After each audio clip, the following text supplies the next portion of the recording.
ಹೊಟ್ಟಿ ಬಟ್ಟಿಗಷ್ಟೇ ದುಡಿಯೋ ಜಾಣ, ನಿದ್ದೆಗೆಟ್ಟು ಚಿಂತಿ ಮಾಡಬೇಡಣ್ಣ. ಎಷ್ಟೇ ಇದ್ದರೂ ಅದು ಹೆಸರಿಗಷ್ಟೇ, ಖಾಲಿ ಕೈಯಲ್ಲಿ ಸೇರಬೇಕು ಮಣ್ಣ.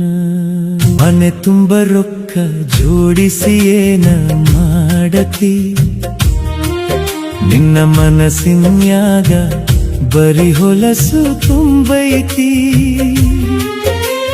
ದೀನರಿಗೆ ದಾನ ಮಾಡೋದನ್ನೇ ಮರೆತಿ, ಬೇಡಿದವರ ಮುಂದೆ ಖಾಲಿ ಕೈಯ ತೋರಿಸ್ತಿ. ಚಿನ್ನ ತಿನ್ನೋಕಾಗೋದಿಲ್ಲ ಎಷ್ಟೇ ಇದ್ದರೂ, ಹೊಟ್ಟೆಗೆ ಅನ್ನ ತಿನ್ನಬೇಕು